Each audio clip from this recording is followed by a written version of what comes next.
안녕하십니까. 한국바이오기자협회가 주최하는 혁신신약 가치인정의 명감 포럼에 참석해주신 여러분께 감사의 말씀을 드립니다. 저는 사회를 맡은 한국바이오기자협회 부회장 한국경제신문 이지연입니다. 반갑습니다.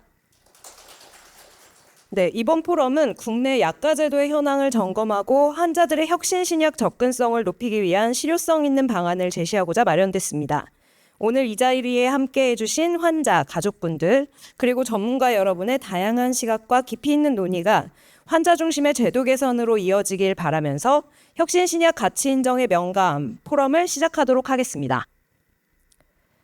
먼저 이번 심포지엄을 주최한 한국의학바이오기자협회 김기런 회장님, 연합뉴스 의학전문기자의 개회사를 듣도록 하겠습니다. 큰 박수로 맞이해 주시기 바랍니다.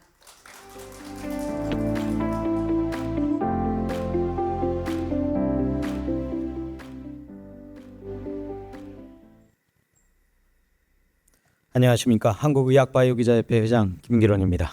반갑습니다.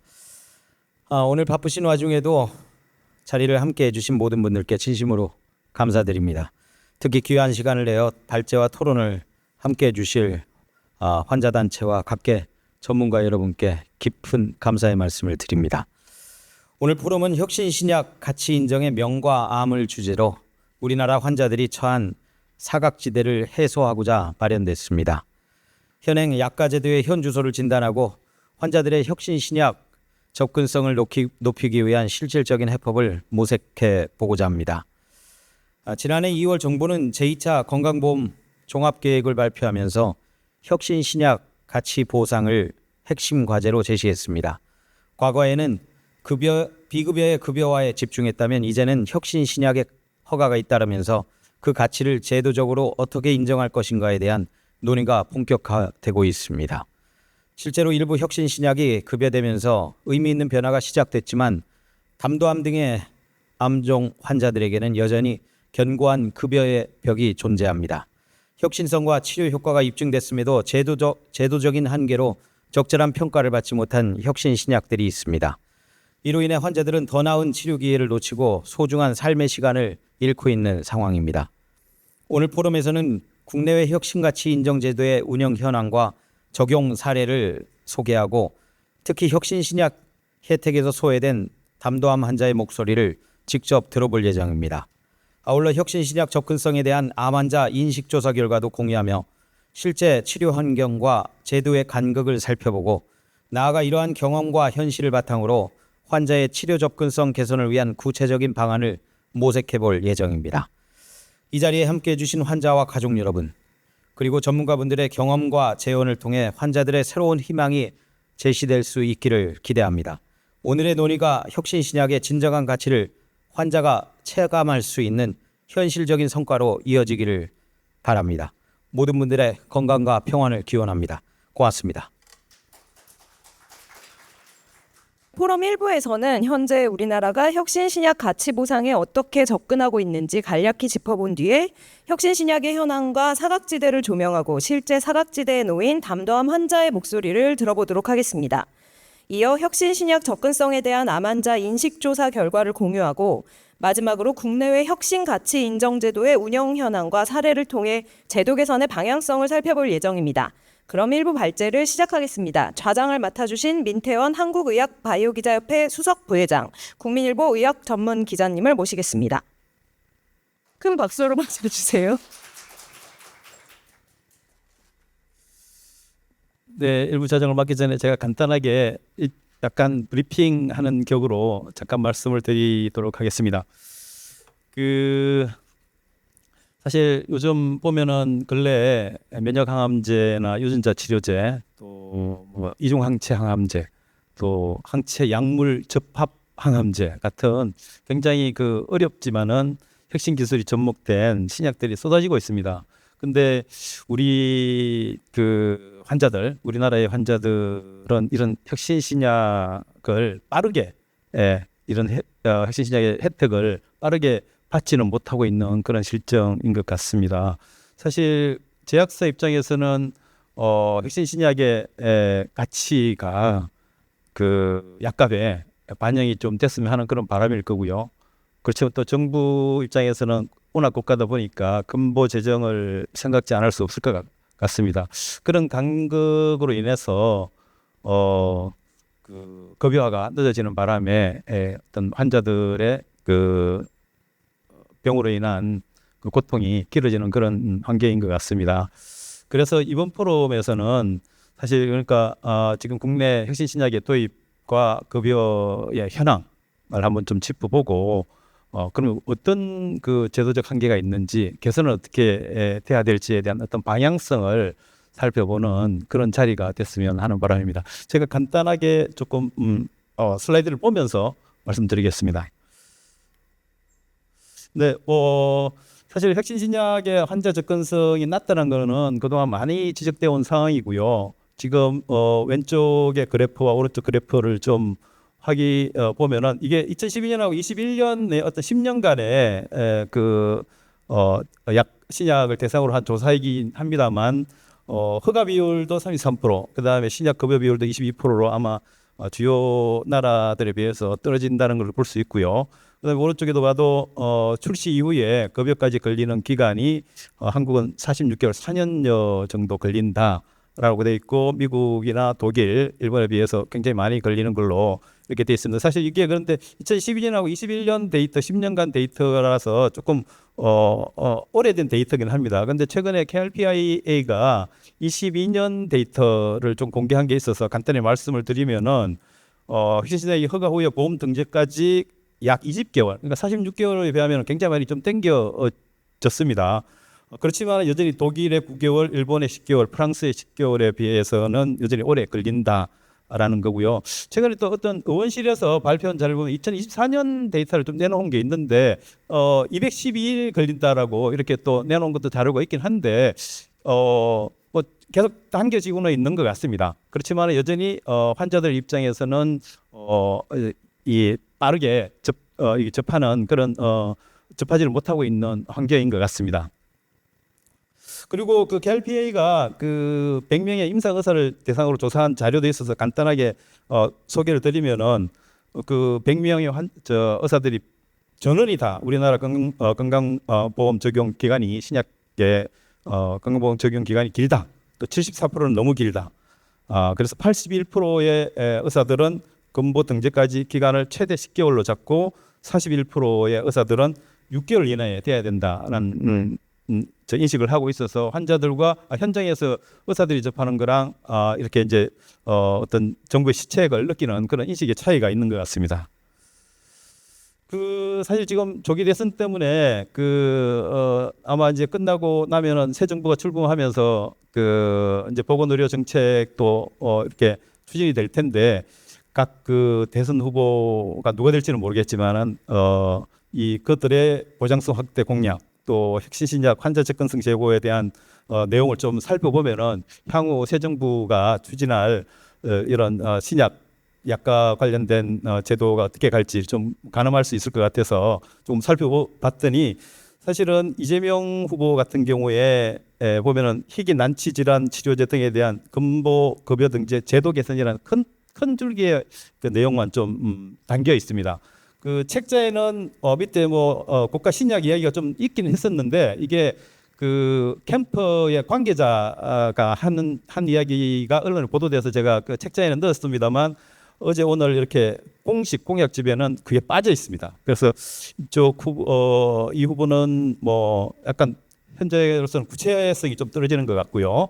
그다음에 김문수 후보 같은 경우는 조금 구체화된 내용들이 좀 들어있어서 보면 특정 암종에 이미 허가된 치료제의 새로운 적응증의 근보 적용을 위한 단연도 다적응증 계약, 적응증별 약가 제도 등 다양한 급여 모형을 검토하겠다. 대체 약제가 없는 고가 항암제에 대해 건강보험 급여 우선순위 조정. 또 특히 이제 혁신신약에 대한 언급이 있어서 신약 가치에 합당한 보상을 위한 혁신성과 보상 체계를 마련하겠다라는 이 혁신신약의 가치라는 표현도 들어 있습니다. 어떻게 보면은 김문수 후보가 조금 더 의지가 있지 않나 하는 생각이 드는데 이분이 될지는 모르겠습니다.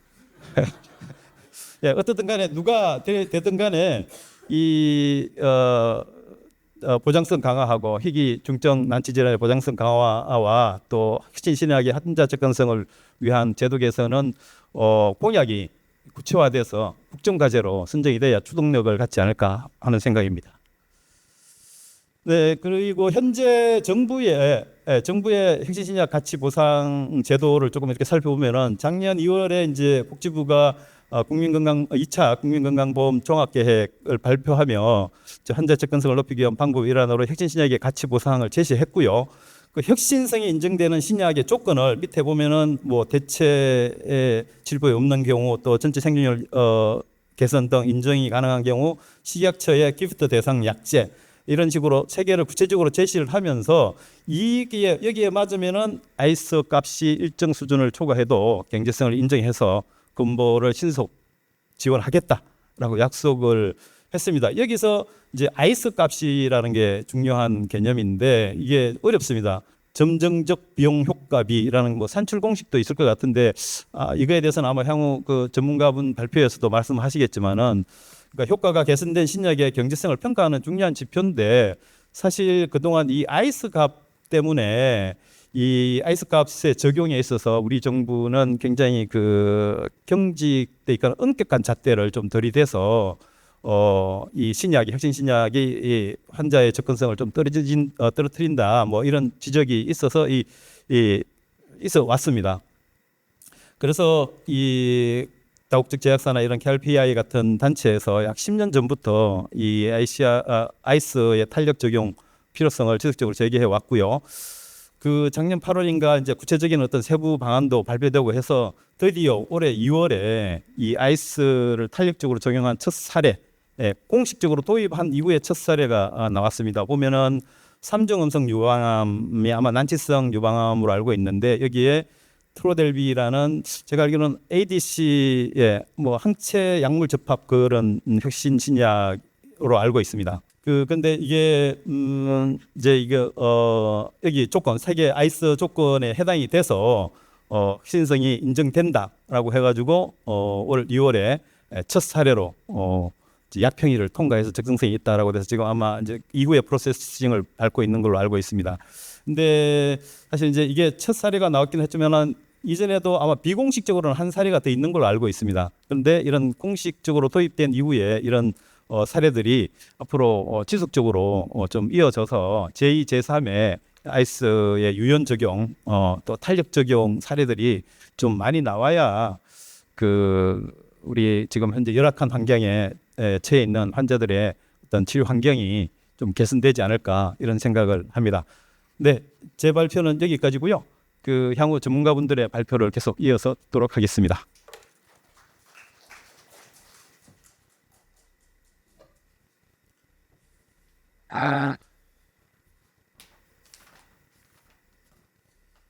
네, 첫 번째 발표자는 전홍재 분당차병원 혈액종양내과 교수님께서 국내 혁신신약 현황 및 임상 현장에서의 사각지대, 그 임상 현장에서 많이 환자들 실제로 접하실 텐데 거기서 느끼는 뭐 이런 열악함이라든지 환자 사례 이런 거를 중심으로 말씀해 주시겠습니다. 잠깐 정 교수님을 소개해드리면 현재 분당차병원의 암센터장을 맡고 계시고요.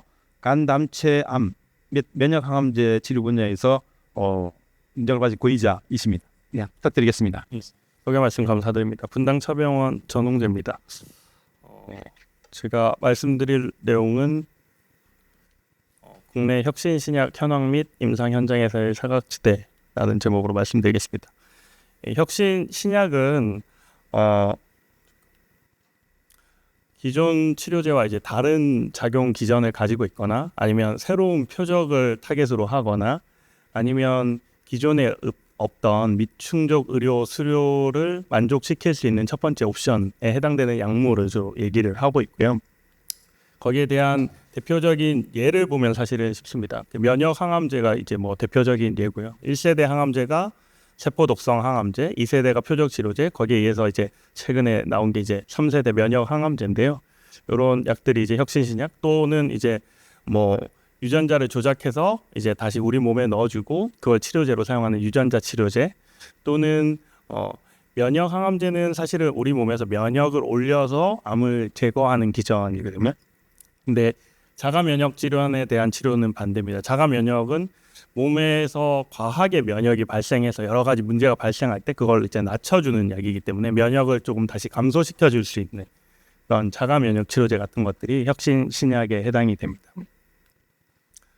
네, 혁신 신약의 특징을 몇 가지 보게 되면 금방 말씀드린 것처럼 면역 항암제는 좀 보편적인 기전을 이용합니다. 우리 몸에서 면역 그런 메커니즘을 올려서 그 면역 세포들이 암을 제거하게 하는 그 기전을 이용하는 거거든요. 그러다 보니까 우리가 흔히 생각할 때는 췌장암 약이랑 뭐 대장암 약이랑 위암 약이랑 뭐 섞어서 쓸 수도 있지 않나 이렇게 생각할 수 있는데 전혀 그렇지가 않고요. 우리가 기존에 쓰던 세포 독성 항암제, 표적 치료제 다 보면은 각 암종별로 다른 약들을 많이 썼습니다. 근데 이제 면역 항암제는 특이하게도 보편적인 면역을 강화하는 기전을 이용하다 보니까 여러 암들의 대장암에서도 뭐 위암에서도 쓰고 담도암에서도 쓰고 폐암에서도 쓰고 이런 식으로 가는 경우가 많습니다. 그래서 여러 다중 적응증을 가지는 경우가 많고요. 유전자 치료제 뭐 대표적인 게 이제 카티 같은 약이죠. 이제 뭐 세포를 이제 유전자 변형해서 다시 몸에 넣어줘서 B 세포, 이제 비면역 세포를 이제 제거하는 건데 그게 림프암이 됐던 백혈병이 됐던 어쨌든 B 세포를 제거할 수 있는 기전이면 똑같이 사용할 수가 있게 되는 겁니다. 그리고 자가 면역 치료제도 마찬가지입니다. 자가 면역 질환에 의해서 면역이 과하게 올라갔을 때 생길 수 있는 게 여러 가지가 있거든요. 천식이 될 수도 있고 뭐 다른 폐질환이 될 수도 있고 뭐 간단한 피부 발진이 될 수도 있는데 이런 것들을 어쨌든 면역을 낮춰주면 이런 것들이 해결될 수 있기 때문에 이 다양한 곳에 이제 적응점을 가질 수가 있는 것이 특징이라고 할 수 있겠습니다. 그래서 가이드라인을 보면 명확한 기전을 가지고 치료를 하는 거기 때문에 우선 효과가 되게 좋습니다. 그래서 다양한 적응증에서 사용도 가능하지만 효과가 좋아서 대부분의 이런 약제들은 가이드라인에 보면 우선적으로 이 약제를 적용하도록 권고하고 있습니다. 그래서 대표적으로 면역항암제 키트루다 같은 약은 굉장히 많은 암종에서 9개가 넘는 암종에서 이제 우선적으로 쓰라고 돼 있고 유전자 치료제도 아까 말씀드린 것처럼 림프존이나 그리고 백혈병 동시에 치료가 가능하고 또 자가면역 치료제도 아토피성 피부염 천식 환자에서 우선적으로 사용하도록 권고를 하고 있습니다.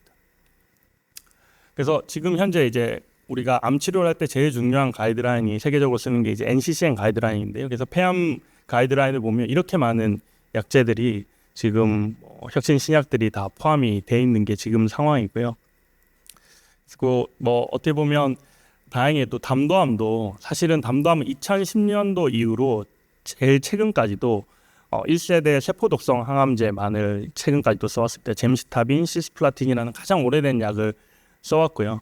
근데 다행히도 이제 면역 항암제가 나오면서 임핀지라는 면역 항암제가 나오면서 이제는 그 기존의 세포독성 항암제에 면역 항암제를 같이 붙여 쓰는 것이 새로운 표준이 되고 우선적으로 사용하도록 권고를 하고 있습니다.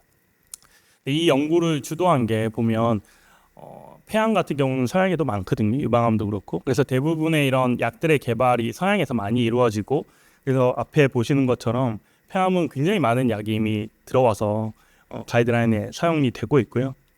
상대적으로 아시아에 많은, 특히 우리나라에 많은 암은 우리가 관심을 가지지 않으면 누구도 관심을 잘 가지지 않거든요. 그래서 10년이 넘는 기간이긴 하지만 최근에 들어서야 요 기존의 약제, 면역 항암제를 붙이는 치료법이 새로운 표준으로 우선적으로 사용하도록 권고가 됐습니다. 이거를 주도한 것은 이제 국내 연구자들이 우리나라의 환자들이 너무 담도암 환자들이 많기 때문에 그런 거 어떻게 해서든 개선해보기 위해서 주도해서 2상 연구를 하고 3상 연구를 하고 그래서 성공적인 결과를 보여서 지금 이렇게 가이드라인까지 등재가 된 거고요. 실제 다른 암들의 3상 연구는 사용 환자들이 굉장히 많이 등록이 됩니다. 근데 이 담도암 연구, 토파즈 연구 같은 경우는 임핀지 연구 같은 경우는 한국인 환자가 30%가 넘게 등록이 됐고 아시아인 환자들이 50%가 넘게 등록됐습니다. 이거는 담도암이 발생하는 비율을 보면 굉장히 잘 반영이 됐는데 실제 임상 연구가 진행될 때는 대부분 그렇지 않습니다. 서양에서 주도가 되고 환자가 어디에서 많이 발생하건 간에 서양 환자들이 많이 들어가게 되고 그런 것들은 한국인의 그런 효과나 이런 것들을 잘 반영하지 못하는 경우들이 많습니다. 거기에 비해서는 이 이제 연구는 사실은 한국인에서 많이 발생하는 담도암에 대해서 그 효과를 잘 반영하는 연구다라고 할 수 있을 것 같습니다. 그래서 지금 보면 면역 항암제는 2015년도에 이제 소개된 이후로 2017년도에 우리나라에서 폐암에 급여가 되고 점점 많은 환자들이 사용을 하고 있는데요. 근데 올라가는 속도를 보면 우리나라가 제일 밑에 있습니다. 다른 선진국들은 굉장히 이렇게 많이 적극적으로 사용을 하고 있고요. 그 이유를 보면 사실 허가는 그래도 좀 되는 경우가 꽤 많이 있습니다. 이렇게 보면은 키트루다도 그렇고 옵디보도 그렇고 티센트릭, 임핀지 다 면역 항암제들이 허가는 그럭저럭 좀 되고 있습니다. 하지만 그게 사실 급여로 이어지지 않으면 환자들이 이걸 실제 진료 현장에서 쓰는 거는 굉장히 부담스럽습니다. 생각을 해보면 수술 같은 경우는 한 번 하고 끝나거든요. 그래서 뭐 우리가 로봇 수술을 하든지 뭐 복강경 수술을 하든지 좀 고가의 비용이 들어도 목돈을 한 번 들이고 하는 것들 좀 큰 결심을 하면 할 수가 있습니다. 근데 이제 문제는 면역 항암제 같은 경우는 필요하면 3주에 한 번씩, 한 달에 한 번씩 계속 맞는 거예요. 그리고 효과가 좋으면 더 오래 맞아야 되거든요.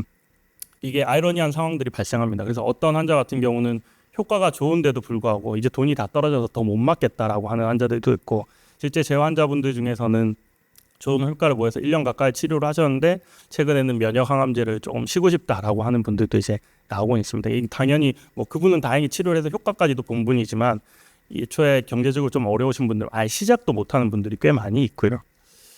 그림이 떡이 되기가 쉽습니다. 근데 이런 것들이 결국은 치료 성적으로 이어지는 상황들이 많기 때문에 굉장히 좀 안타깝습니다. 진료 현장에서 보면 뭐 조금 보시면 유방암 같은 경우는 이미 2010년 초반 그리고 2010년 후반대 이제 5년 생존율을 비교를 한 건데요. 앞부분이랑 뒷부분을 비교를 해보면 유방암 같은 경우 이미 90%가 넘어서 더 이렇게 막 많이 올라가기가 쉽지 않고, 위암도 2010년도 제가 레지던트하고 뭐 이럴 때는 30-40% 5년 생존율이 굉장히 안 좋았거든요. 근데 이제 위내시경 많이 해서 조기 위암들이 많이 나오게 되면서 이미 70%가 넘어가고 있습니다. 이래서는 이제 뭐 많이 올라가기가 쉽지는 않습니다. 근데 전립선 암도 90%가 넘고, 근데 이제 제가 주로 보는 암이 간암, 담도암, 췌장암인데 보면 5년 생존율이 여전히 30%대, 10%대, 뭐 20%대 후반에 머물고 있고요. 근데 최근에 이제 급여 약제 마지막에 보시면 현황을 보시면 그래도 간암, 췌장암 같은 경우는 급여 약제 허가되는 것들이 있습니다. 근데 이제 담도암 같은 경우는 최근 뭐 거의 10년 동안 빵개 하나도 없었고요. 이런 것들이 왜 중요하냐면 간암, 췌장암 같은 경우만 하더라도 조금씩이라도 우상향을 분명히 하고 있거든요. 근데 또 대표적으로 비교해야 될 병이 이제 폐암입니다. 제가 처음 이제 환자들을 보기 시작했을 때 이제 폐암이 담도암만큼 예후가 나빴습니다. 제일 첫 번째 줄에 있는데 5년 생존율이 한 27%, 담도암이 28%니까 거의 비슷하죠. 근데 그 사이에 폐암은 굉장히 좋은 약들이 많이 나왔고 서양에서 그런 것들을 많이 주도했죠. 그리고 급여까지 돼서 그 사이에 벌써 15개가 넘는 약제가 급여가 됐거든요. 그러면서 2010년 후반도 2020년 가까워졌을 때는 5년 생존율이 37%까지 올라갑니다. 10% 이상 상승해 있거든요. 근데 이제 담도암은 여전히 이제 그 자리에 머물러 있고 오히려 약간 또 마이너스 수치까지도 보이고 있는 게 담도암입니다. 사람들이 췌장암은 잘 아는데요, 담도암은 잘 모릅니다. 췌장암은 워낙에 드라마나 이런 데서 보면 예후가 나쁘다라는 것들이 강조하기 때문에 잘 아는데 담도는 어디에 붙어 있는지도 모르고 이게 뭐에 쓰이는 건지도 사실은 잘 모릅니다. 제가 이제 전문으로 보는 암이기 때문에 간단하게 설명을 드리면 우리 몸에서 지방을 먹으면 지방을 흡수시키기 위해 소화제가 나와야 됩니다. 그 소화제 역할을 하는 게 담즙이고요. 이거를 만드는 거는 간입니다. 그래서 간에서 만들면 걔네들이 담즙이 쭈루룩 흘러나와서 십이지장으로 들어가야 되거든요. 근데 이제 그 역할을 하는 게 여기 초록색에 보이는 담도에서 담즙이 흘러나와서 처음에 간에서 만들어진 담즙들이 담도를 따라서 흘러나와서 쓸개 담낭이라고 되어 있는 곳에 저장이 됩니다. 저장이 되어 있다가 위에서 음식이 들어오면 이제 자극을 받아서 담낭이 쭉 짜주면 얘네들이 이제 담즙이 십이지장으로 들어가게 되고 음식물이랑 섞여서 지방을 흡수하게 되는 역할을 하는 거거든요. 근데 이 담즙이 흘러가는 길을 우리가 담도라고 하고, 이 초록색 담도에서 생기는 어느 곳에서 생겨도 그걸 담도암, 담도암, 그리고 담낭암도 담도암에 포함이 되고요. 그래서 담관암, 담도암 이렇게 표현을 하고 있습니다. 그래서 사실 생기는 걸로 보면 췌장암만큼 우리나라의 발생률은 꽤 높고요. 근데 이제 예후는 췌장암보다는 살짝 좋긴 하지만 여전히 발전도 없고 굉장히 소외받고 있고 예후가 안 좋은 게 이제 담도암이다라고 생각을 할 수 있겠습니다. 근데 우리나라에서 보면 발생률이 정말 높습니다. 서양이나 유럽에서는 담도암은 레어 캔서로 간주되거든요. 희귀암으로 간주가 되는데 우리나라에는 그렇지가 않습니다. 꽤 많은 환자들이 발생을 하고요. 최근에 나타난 이렇게 발표한 논문을 보면 우리나라가 전 세계에서 담도암 발생률 2위라고 나오고 있습니다.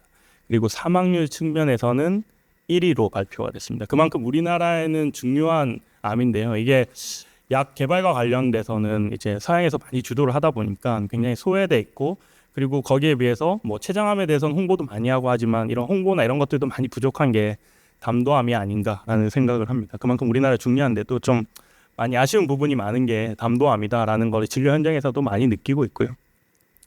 담도암 아까 말씀드린 것처럼 기존의 약제에다가 면역항암제 하나 더 붙인 게 이제 새로운 표준 치료가 돼서 여러 나라에서 그걸 도입해서 이제 급여화해서 사용을 하고 있거든요. 그래서 뭐 미국, 일본은 앞서 나가기 시작했고, 싱가포르, 영국, 호주도 이미 2023년도에 했고, 뭐 이탈리아, 캐나다, 프랑스도 했고, 그리고 심지어 이제 보통 우리보다 많이 늦을 경우도 많은 대만에서도 2025년도엔 급여가 됐습니다. 하지만 우리나라에서는 아직도 좀 급여가 되지 않고 있는 상황이고요. 이런 것들이 이제 진료 현장에서 좀 많이 아쉬움이 있고, 환자들은 항상 제 진료 현장에서는 이거 언제 급여돼요라는 말을 제일 많이 듣거든요. 그러니까 매일 올 때마다 이게 부담이 되는 거예요. 그 비용을 내는 것들이. 그래서 그런 것들이 좀 고려됐으면 좋겠다라는 생각이고요. 그래서 제가 발표한 내용을 정리를 드리면 혁신신약은 뭐 특성상 여러 적응증을 가지고 있는 경우가 많고, 그리고 정확한 메커니즘을 기반으로 하기 때문에 효능이 일반적으로 굉장히 좋아서 우선적으로 사용하도록 권고되는 경우가 많습니다.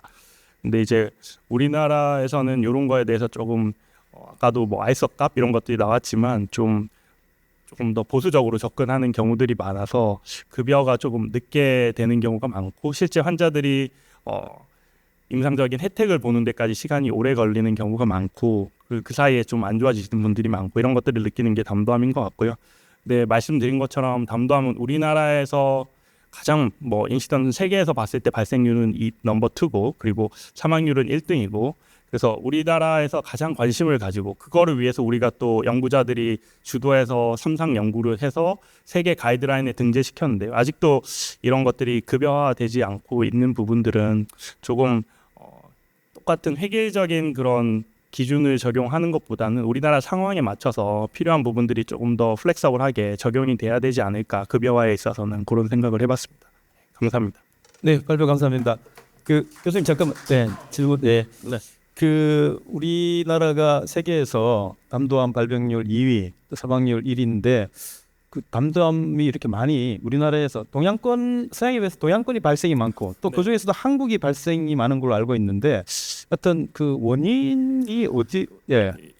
옛날에는 이제 간흡충증이 중요한 역할을 많이 했었고요. 요즘엔 좀 많이 줄긴 했었는데, 간흡충증은 이제 민물고기 많이 먹으면 발생하거든요. 그래서 섬진강 이남이나 이렇게 뭐 강가 주변에서 민물고기를 그냥 생으로 먹었을 때 많이 발생하는 것들이 우리나라가 좀 다른 데랑 차별화되는 부분이고요. 근데 요즘에 보면 그런 것과 관련되는 부분들은 좀 많이 줄긴 했습니다. 근데 또 하나 이제 담도암과 관련된 게 이제 B형 간염 보균자에서도 담도암이 많이 발생하거든요. 근데 아시다시피 우리나라에는 B형 간염 환자분들이 많고, 많은 경우에는 이제 간암으로 연결되는 경우도 많지만 경우에 따라서는 이렇게 담도암으로 연결되는 경우도 많고 뭐. 근데 명확한 기전들은 아직도 정확히 설명은 하긴 힘듭니다. 근데 이제 다른 나라랑 비교해 봤을 때 우리나라에 특징적으로 많은 거는 뭐 그런 기생충 관련, 그리고 B형 간염 관련, 이런 것들이 조금 더 많아서 다른 나라보다는 발생률이 좀 더 높은 것 같습니다. 그러니까 발생을 해서 뭐 치료를 하는 것도 중요하지만 사실은 이제 예방을 해서 발생률을 낮추는 그런 것도 많이 좀 필요하겠네요. 네, 사실 중요한 말씀이신데요. 이게 담도암이 되게 안타까운 부분이 뭐냐면, 대부분 아까 담도에 발생한다고 말씀드렸잖아요. 담도는 우리 몸 굉장히 깊이 있거든요. 그래서 특별히 문제가 생기지 않으면 증상이 잘 나타나지 않습니다. 그래서 처음에 내원했을 때 진단 당시에 이미 수술을 하면 우리가 완치를 기대할 수가 있는데, 완치를 기대할 수 있는 환자 포션이 한 30%가 안 됩니다. 그러니까 한 70%는 이미 진행성, 전이성 상태에서 발견이 되고, 대부분 이제 항암 치료의 대상이 되고요. 앞에 운 좋은 그럼 30%는 완치가 되나요? 뭐 5년 생존율이 높나요? 이렇게 얘기하지만 안타깝게도 그 30% 환자분들도 70% 가까이가 재발을 합니다. 결과적으로 내원한 대부분의 환자들이 수술을 한다 하더라도 또 재발을 하게 되고 결국은 또 항암 치료의 대상이 되거든요. 그래서 아직까지 혁신적인 우리가 발견을 좀 빨리 할 수 있는 툴이 이렇게 만들어내지는 못한다면, 지금까지는 좋은 치료약제를 적용한 폐암처럼 좋은 치료약제를 적용해서 생존율을 향상시키는 게 가장 좀 빠르고 접근 가능한 방법이다라고 하는 게 맞을 것 같습니다. 네, 마지막에 하신 말씀이 가장 중요한 키포인트인 것 같습니다. 네, 발표 감사합니다. 다음 발표는 그 박정숙 사단법인 한국혈액암협회 사무국장님께서 그 환자와 보호자 대상의 설문조사 결과를 발표해 주시겠습니다. 박 국장님은 현재 사회복지사님이시군요. 네. 알겠습니다. 발표 부탁드리겠습니다. 네, 안녕하세요. 한국혈액암협회 박정숙 국장입니다. 네, 설문 결과에 대해서 이제 소개하기 전에 간단하게 저희 협회를 좀 말씀드리고 진행을 하겠습니다. 저희 혈액암협회는 1995년에 급성백혈병 환자들의 자조 모임에서 시작을 했고요. 약 30년 동안 암 환자들의 치료 여정을 함께하며 꾸준히 지원을 하고 있습니다. 특히 질환에 대한 올바른 정보를 전달하는 교육 프로그램을 연 100회 이상 진행하고 있고 치료비 및 약제비 지원을 통해서 연간 5만 명 이상의 환자분들에게 실질적으로 도움을 제공하고 있습니다. 또한 설문을 통해서 암 환자의 투병 환경과 치료 여정에 대해 알리는 일도 하고 있습니다. 네, 본 설문은 실제 환자와 보호자들이 체감하는 혁신 신약의 접근성 수준은 어느 정도인지 확인을 하고 이를 통해 급여 적용에 대한 필요성을 알리기 위해서 진행했습니다. 네, 본 협회와 간 환우의 소속 환자와 보호자를 대상으로 4월 21일부터 약 1개월간 온라인으로 진행을 했고요. 참여 인원은 119명입니다. 네, 응답자의 98%는 환우 가족분이었고요. 네, 50대 이상 응답자가 52%로 가장 많았고, 40대, 60대, 30대 순으로 나타났습니다. 그리고 90% 이상이 담도암, 간암 등 고형암 환우였습니다. 네, 전체 응답자의 66%는 급여되지 않는 약물 때문에 치료를 고민하거나 치료 결정을 미룬 경험이 있다라고 응답을 했습니다.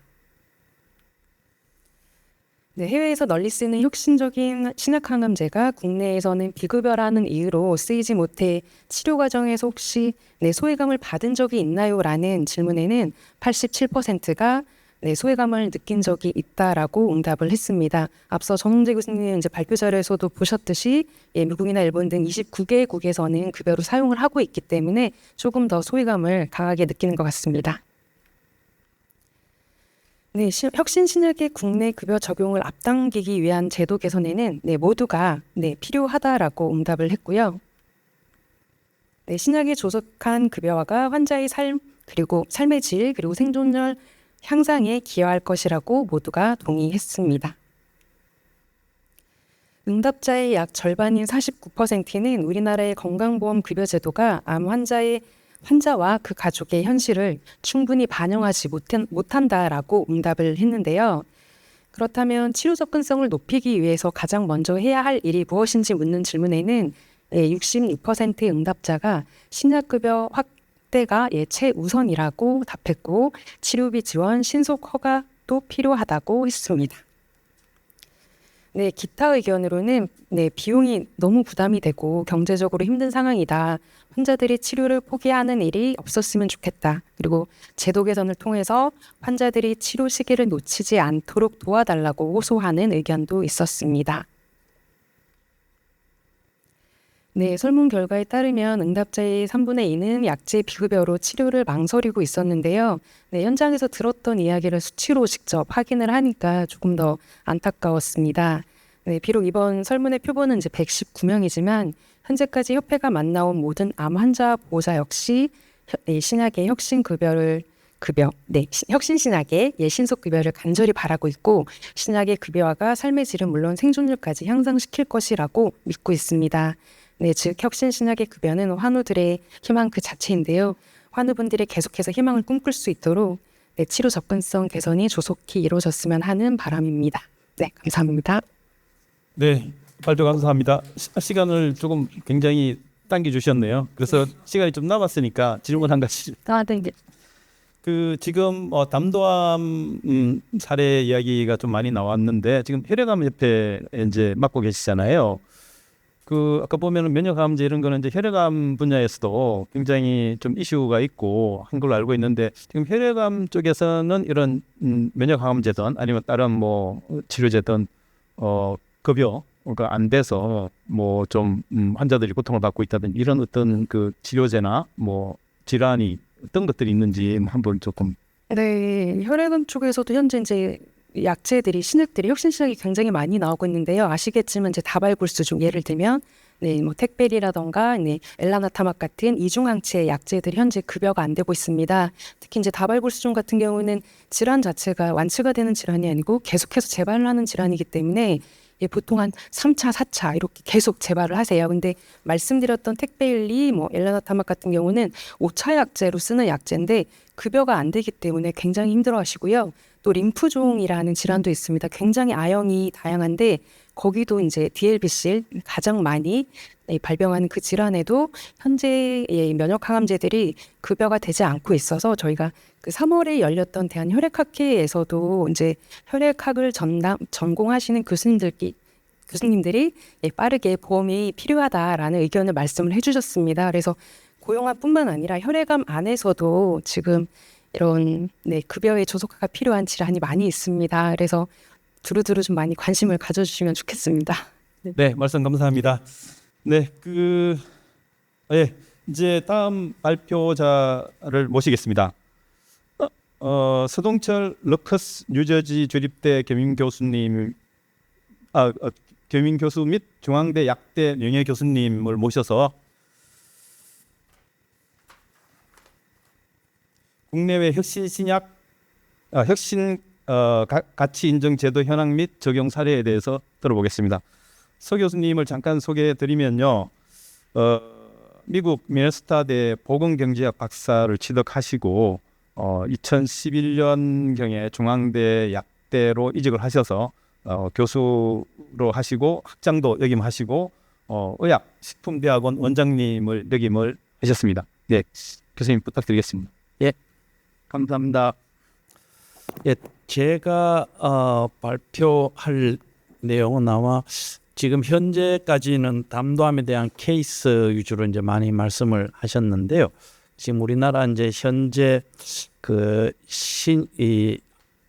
특히 이제 신약들이 지금 이제 지금 급여가 안 되는 경우가 좀 있는데 외국하고의 어떤 제도적인 차이가 뭐가 있는지 한번 보는 그런 기회가 되면 좋을 것 같습니다. 조금 전에 환자분이 이야기하셨듯이 이게 지금 이제 어떤 특정 암에 있는 환자들은 산정 특례 5% 혜택을 못 받고 본인이 그거에 뭐 수십 배, 수백 배 되는 비용을 이제 지불해야만 된다는 이슈는 이 보건학 쪽에서 또 중요하게 여기는 것 중에 하나가 이제 에퀴티 이슈. 그게 누구나 공평하게 해야 되는 이슈가 이제 있는데 어떤 내가 특정 암에 걸렸다고 치료를 제대로 받을 수 없다라는 거는 형평성 문제에서도 이제 상당히 좀 이슈가 되는 측면이 있습니다. 그래서 제가 그 발표 슬라이드 중에 또 많은 부분은 앞단에서 발표가 된 부분이 있었어요. 예, 요 아젠다는 넘어가도록 하겠습니다. 지금 현재 우리나라의 이제 신약 등재 절차는 신약이 대체품이 있느냐 없느냐 이제 생명에 아주 지대한 어떤 그 영향을 주는 이제 생명 연장에 이런 걸 가지고 이제 기준으로 해서 경제성 평가를 해서 해서 이제 그 경제성 평가 결과에 따라 가지고 이제 약가를 지금 이제 그 결정하는 그런 그 제도로 되어 있습니다. 이 제도는 우리나라에 지금 도입된 지가 이제 상당히 오래 되었고요. 이 제도를 실은 제일 처음에 이제 국내에 소개시켜 준 사람은 이제 제가 했는데 그 당시엔 상당히 좋은 의미로 했는데 지금은 이제 제약회사들이 이게 하나의 서들이 되고 있다라는 이야기들을 많이 하고 있어서 좀 애매한 입장이 되고 있는 상황입니다. 지금 아까 말씀을 하셨듯이 앞부분에서 지금 현재 그러면은 정부에서도 복지부에서 작년에 이 혁신 신약에 대한 가치 인정을 제대로 좀 해줘야 된다 하는 의견들이 계속 반영이 되어서 혁신 의학에 대한 그 신약에 대한 구체적인 복지부의 안이 있었습니다. 그 보면은 대체 아까 제가 이제 그 절차 과정을 이야기를 해드렸듯이 대체 약제가 없고 생명에 상당히 그 영향을 많이 주고 그러니까 생명 연장을 상당히 그 통계적으로 말하면 시그니피컨트하게 그 연장을 시켜주고 식약처에서 이제 그 신속 심사를 하는 경우 되게 이제 좀 얼전트한 케이스니까 이렇게 해서 이제 된 약에 대해서는 우리가 그 평가를 할 때 경제성 평가를 할 때 아이스 값을 많이 사용을 합니다. 그래서 이렇게 아이스 값을 좀 탄력적으로 평가하도록 그렇게 이제 그 세부 규정이 작년 8월 8일에 복지부에서 만들어졌습니다. 그래서 이제 여기서 아이스 값이라는 게 이제 뭔가 하면은 이거는 이제 그 우리가 경제적 평가를 안 배워도 여러분들이 이제까지 살아오시면서 항상 적용해 왔던 이론입니다. 뭔가 하면은 내가 물건을 하나 사더라도 내가 지금 생각하고 있는 어떤 기준 대비 이 값이 얼마나 비싼데 그런데 이 물건의 질은 종합적인 질은 얼마나 더 좋은지를 고려를 해서 그래서 이게 내가 충분히 지불할 의사가 있는 금액이 된다라고 하면은 새로운 물건을 사실 거고 그렇지 않으면은 싼 물건을 이제 살 거고 여러분들이 옷을 사든 뭐 차를 구입하시든 하다못해 직장 간 문제라든지 모든 게 다 실은 사람들이 경제성 평가의 어떤 개념을 가지고 합니다. 그런데 이제 의약품에서는 새로운 신약이 기존 신약 대비해서 사람의 환자의 삶의 질이 좋아지는 그 유닛 한 단위당 얼마나 더 비용을 지불해야지만 더 좋은 신약을 사용할 수 있는지에 대한 하나의 지표를 보여주는 겁니다. 그래서 이제 그 삶의 질이라는 게 뭐 아파서 여러 해 사느냐 아니면은 건강하게 짧게 사느냐 뭐 이런 이제 차이 이거는 조금 구체적인 그 면으로 해서 저희들이 이제 계산을 다 해서 이제 합니다. 그래서 이제 이 아이스 값은 원래는 우리가 의사 결정을 할 때 어떤 기준점이 있어야 되기 때문에 기준이 어느 정도 되는지를 보고 참고로 사용하는 게 이제 이 아이스 값의 원래의 그 목적입니다. 이 아이스 값을 계산하는 게. 근데 이제 국내는 지금 약간 좀 다르게 사용을 하고 있는 경향이 있어요. 우리나라는 일반 약은 뭐 2,500만 원 이하, 뭐 그다음에 항암제는 5천만 원 이하, 그렇게 이제 사용하는데 실은 그렇게 사용하는 나라는 우리나라가 거의 유일한 그런 상황입니다.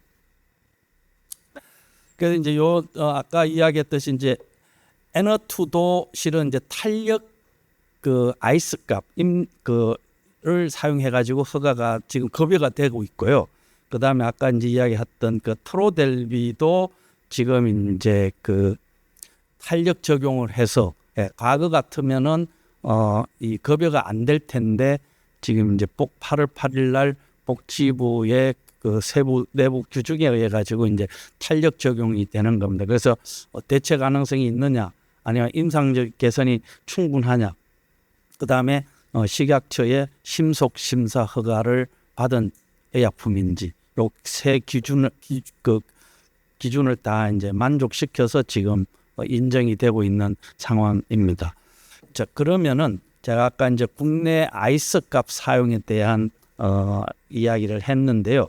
지금 현재 여기 지금 이제 그 심평원에서 나와 계시지만 심평원에서 발표했는 거로 보면은 이제 뭐 100% 모든 케이스를 다 그 데이터를 사용한 것 같지는 않은데요. 보면은 항암제 같은 경우는 중앙값은 한 4천만 원, 4천만 원. 그 다음에 또 레인지로는 한 5천 이하로 되어 있습니다. 요게 이제 우리나라 국내에서 이제까지 그 통과가 된 급여가 된 약들의 값입니다. 아이스 값.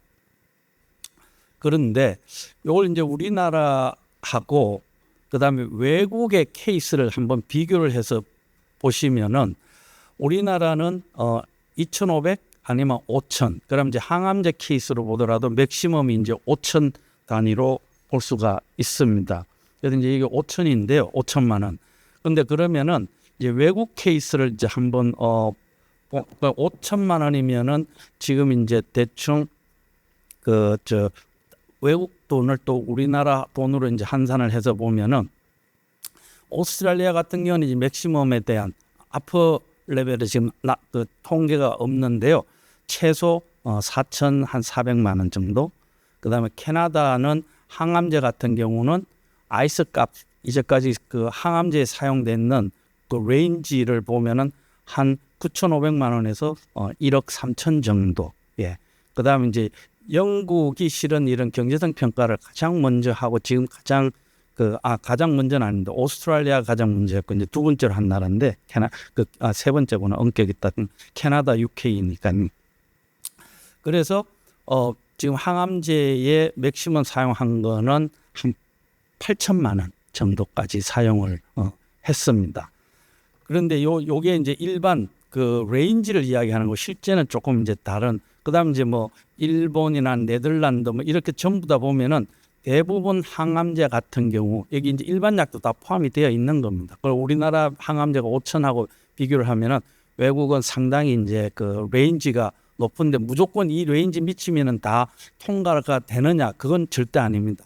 필요한 약은 좀 높아도 급여를 해준다는 그런 의미입니다. 이 잘못 무조건 낮으면은 무조건 해줘야 된다 그런 의미는 절대 아니고요. 예. 그래서 지금 이제 그러면 우리나라 기준은 뭐냐 하면은 일반 약은 GDP 1 기준이고요. 그 다음에 항암제는 지금 GDP 한 2 GDP 정도, 정확하게 하면 1.5 정도 되지. 5천만 원이니까. 예. 그 정도 되는. 그래서 이제 GDP를 기준으로 해서 이제 사용하는 나라들은 지금 여기 보면은 브라질, 그리스 면에서 아마 여러분들 넓게 그렇게 선진국은 아니구나 느끼실 겁니다. 근데 이제 탄력적인 그 인계값을 사용하는 나라들은 캐나다, UK, 뭐 네덜란드, 일본, 이제 전부 다 우리가 봤을 때 어느 정도 선진국이구나 하는 그런 이제 근데 아닌 나라도 있습니다. 타일랜드 같은 경우는 그래서 이제 이거는 일반적으로 해서 많은 나라들은 지금 탄력적인 인계값을 사용하고 있다 하는 것을 보여주고 있는 그 하나의 자료입니다. 그래서 이제 이건 뭐 공적 급여 비율은 아까 우리나라가 OECD가 지금 평균이 한 29%입니다. 그런데 우리나라가 22%. 그러니까 실제 공공보험이 지금 신약에 대해서 보험을 해주고 있는 비율입니다. 그래서 우리나라가 조금 지금 외국 OECD 평균보다는 좀 낮은 거고요. 그다음에 이제 아까 미국이 뭐 상당히 이제 높은데 미국은 조금 우리나라하고 시스템이 완전히 다르기 때문에 요건 미국을 비교하는 거는 조금 무리가 있습니다. 미국은 민간 보험이 있고 그다음 공적이기 때문에 일단 시중에 나오면은 그냥 허가 받으면 그냥 그 보험회사에서 리베이트 문제로 이제 뭐 요사이 지금 여러분들 들어보시면은 트럼프가 그 행정명령을 제약 산업에 관련된 행정명령 좀 올려만 4개를 냈는데 이 PBM이라는 그게 다른 말로 하면 의약품 보험회사입니다. PBM. 그 보험회사들의 리베이트 가지고 자기가 개혁을 하겠다. 지금 그런데 개혁을 할 수 있을지 없을지 과거에도 하려고 했고 바이든도 하려고 했는데 이게 또 PBM 회사들이 대단한 로비력이 있어서 두고 봐야 될 것 같습니다. 그래서 이제 그래서 우리가 조금 낮은 편이고요. 그다음에 이제 이 급여 기간은 지금 제가 가지고 있는 이 데이터를 보면은 뭐 OECD 평균보다 우리가 조금 그래도 길다. 근데 이제 엄청 길지는 않고 아까 보여줬던 뭐 미국이나 이런 데 비하면 이제 좀 상당히 차이는 있죠. 근데 이제 아까 제가 말한 미국은 조금 모던 그 보험의 시스템이 우리나라하고는 좀 완전히 다른, 쉽게 말하면 미국은 그냥 어디서 허가 받으면 내가 이런 공적인 보험이 아니라 내가 물건 사듯이, 일반 물건 사듯이 하는 그런 약간의 그 시스템이기 때문에 조금 다릅니다. 지금 보면은 영국에서 아까 말할 때 그 한 3만 파운드 이하면은 이제 그 적용이 되는 거로 되어 있는데, 지금 여기에 보면은 통과된 약 중에 50만 파운드짜리도 통과된 거로 지금 나옵니다. 그래서 이제 이게 무슨 말인가 하면은 탄력 적용을 하되, 그 다음에 그 약에 어떤 어느 질병에 대체제가 있는지 없는지, 뭐 그 다음에 기타 등등 이런 거를 이제 고려를 해가지고 환자 수라든지, 뭐 약값이 비싸도 환자 수가 극히 작다면은 뭐 또 정부 부담이 작기 때문에 이제 그런 면에서 이 테이블이 보여주는 건데, 중간 중간에 이제 파란 줄이 통과가 된 겁니다. 그래서 이제 맥시멈 비싼 상당히 뭐 몇십만 불짜리도 이제 통과가 됐다라는 얘기고요. 그 다음에 영국에서 통과된 아이스 값들을 이렇게 보면은 이 지금 그 질병별로 항암제 같은 경우는 좀 낮아도 그 아이스 값을 높아도 그 통과가 되는 그런 경향을 보여주는 겁니다. 그 다음에 또 요 테이블은 영국에서 그 다음에 이 약이 생애 말기에 쓰이는지 그렇지 않은지에 따라서 보면은 생애 말기에 쓰이는 거는 상당히 높은 아이스 값을 탄력적으로 적용한다라는 걸 보여주는 그래프입니다. 그럼 영국만 이러느냐? 스웨덴도 마찬가지입니다. 스웨덴도 이 약의 위정도에 따라 가지고 약이 아니라 죄송합니다. 질병의 위정도에 따라서 이제 탄력적인 아이스 값을 사용하고 있다라는 그런 겁니다. 뭐 스위스도 보면 지금 여기 10만 유로 이상인 것도 통과가 지금 돼서 해주고 있습니다. 그래서 지금 해외에 이제 그러면은 자 이렇게 이제 이런 데이터들이 지금 보이는데 어떻게 해서 이렇게 가능한지 보면은 영국 같은 경우도 일반적으로는 2만에서 3만 파운드, 3만 이상은 여기 표시를 해놨습니다. 예외적으로 사용을 한다라고 되어 있는데, 자 그렇게 하기 위해서 이제 여러 가지 제도적으로 그 만들어 놓은 게 있습니다. 그래서 이제 혁신적인 허가 및 접근 경로에 Innovative License and Access Pathway라는 제도 하에서는 이런 그 허가나 아니면은 이런 그 보험 등재 이런 데에서 빠르게 되고, 그다음에 만약에 보험이 빨리 안 되면은 다른 그 펀드가 있습니다. 그 펀드를 이용해서 이제 그 환자들한테 일단 먼저 사용을 하게끔 해주는 그런 제도가 있습니다. 그래서 이제 이 특히 아이스 값에서 Disease Severity Modifier라는 게 있는데, 이거는 뭔가 하면 질병의 위정도에 따라 가지고 더 값을 웨이트를 더 주는 겁니다. 그래서 아까 일반적으로 뭐 3만 불 이하면 통과가 되고 뭐 이랬는데, 여기 지금 보면은 위정도 값을 한 1.2배, 좀 심한 경우는 1.7배까지 주는 거로 돼서, 그러니까 1.7배라 그러면은요, 값이 우리가 흔히 생각하고 있는 나왔는 그 의약품 약 값에 거의 한 80% 정도까지 내려갑니다. 엄청나게 내려가는 겁니다. 그러면은 웬만한 약은 통과가 다 되죠. 그래서 지금 현재 이제 영국은 이렇게 이제 하고 있든지 그렇지 않으면은, 근데 그 아이스값까지 하기가 좀 하는데 시간이 걸릴 것 같으면은 영국은 펀드가 두 가지가 있습니다. 하나는 이제 이노베이티브 메디슨 펀드라고 해서 혁신 신약에 대한 기금이 따로 조성이 되어 있고요. 아니면은 캔서 디지즈 펀드라 가지고 캔서 약에 대한 펀드가 따로 있습니다. 있어서 그 영국의 조세에서 이제 이 의료보험 쪽으로 기금이 넘어오는데, 그 부분에서 모자라는 부분을 충당하기 위해 가지고 이 CDF라는 걸 오래전부터 이제 활용하고 있고요.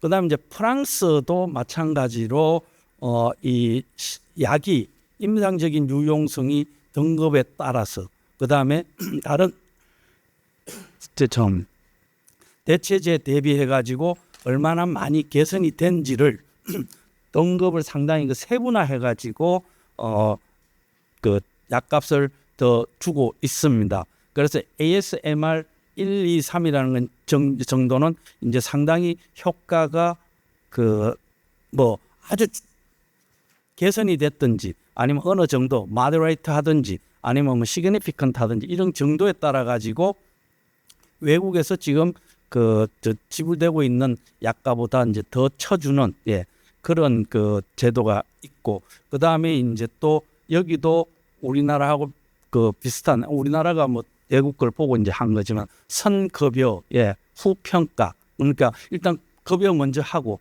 그 다음에 데이터 모아 가지고 평가를 해서 약값을 조정을 다시 하겠다 하는 이제 그런 제도가 프랑스에서도 되고 있습니다.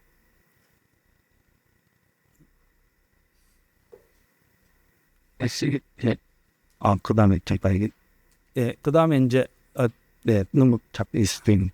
그래서 이제 일본도 보면은 신약에 대해서 이제 획기성이나 유용성, 시장성, 뭐 소화 대상이냐, 뭐 아니면 그 익스퍼다이트 프로세스로 해서 도입이 된 건지 뭐 이런 거에 따라 가지고 이제 가산점을 주고 있습니다. 그래서 이제 가산점 주는 걸 보면은 이제 신약이 정말 획기적으로 좋은 신약이냐 하면은 가산점이 뭐 한 70에서 120%까지 뭐 유용성에 대한 시장성 이렇게 해서 이제 일본도 이런 가산점을 제도를 이용해 가지고 신약에 대한 어떤 그 빨리 그 환자들이 사용할 수 있게끔 해주는 제도, 그 다음에 약가를 좀 더 우대해주는 그런 제도가 있습니다.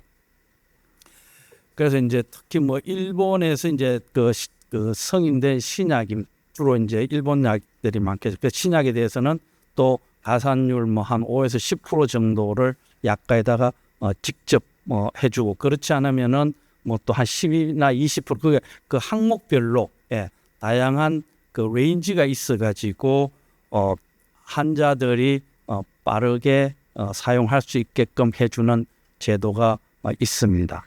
그다음에 이제 이탈리아 같은 경우도 지금 그 혁신 신약에 대해서는 가산을 해주는 그런 제도를 지금 최근에 2010년부터 지금 만들어서 이 제도를 지금 현재 시행하고 있는 중입니다. 그래서 이제 이 제도를 하면서 아무래도 이제 돈이 필요하니까 뭐 이노베이티브 드럭 펀드라는 아까 영국의 이노베이티브 드럭 메디슨 펀드하고 같은 개념으로 어떤 혁신적인 약에 대해서는 환자가 빠르게 접근할 수 있게끔 스페셜 펀드를 만들어 가지고 이제 그 하고 있는 그런 상황입니다. 그렇지 않으면 이제 또 혁신 신약이나 뭐 희귀 질환 이런 데 대해서 이제 그 비싼 그런 경우에는 정부 예산이나 혹은 건강보험 예산의 한 5%를 신약 구매에 사용할 수 있게끔 딱 이렇게 고정을 해놓은 그런 상황으로 하고 있습니다. 그럼 호주도 새로운 신약에 대해서는 환자가 빨리 사용할 수 있게끔 여러 가지 이제 제도 근데 하고 있습니다. 있어서 여기도 보면은 이제 룰 오브 레스큐라고 그래가지고 그 치료 대안이 없는 이런 신약인 경우 아니면은 뭐 질병에 이게 중증 질병에 사용이 된다든지 이럴 때는 등재를 빠르게 해줄 수 있는 할 수 있는 어떤 규정이 정해져 있고요. 그 다음에 이런 경우에 이제 라이프 세이빙 드럭 프로그램에 의해 가지고 빨리 환자들이 신속하게 이런 약을 사용할 수 있는 그 제도적인 장치가 되어 있습니다. 그래서 지금 우리나라도 이제 시작을 하긴 했는데 우리는 아직까지 구체적으로 지금도 혁신 신약에 대해서 탄력적 임계값을 사용한다 이런 아주 조금 애매모호한 그러면 이제 이게 담당자도 그렇고 나중에 부담을 느낄 수밖에 없거든요. 그래서 그런 부분에 대해서 좀 더 구체적으로 아마 그 조금 규정을 만들어야 되지 않을까 하는 생각을 하고 있습니다. 그런 관점에서 지금 보면은 정부도 혁신신약 가치를 반영하기 위해서 계속 꾸준히 노력을 하고 있습니다. 특히 제가 보기에는 우리나라는 여러분들이 느끼실는지 안 느끼실는지 모르겠지만 우리나라 지금 건강보험료 여러분들은 많이 낸다고 그러시는데요. 외국에 비해서는 거의 안 내는 겁니다. 우리나라가 건강보험료가 상당히 낮은 편입니다. 그러니까 작은 그 재정이 빈약한데 이거를 전 국민들한테 제공을 해야 되고 그다음 특히 암은 또 5% 아닙니까? 예. 이렇게 하다 보니까 이제 정부도 고민은 엄청나게 많습니다. 예.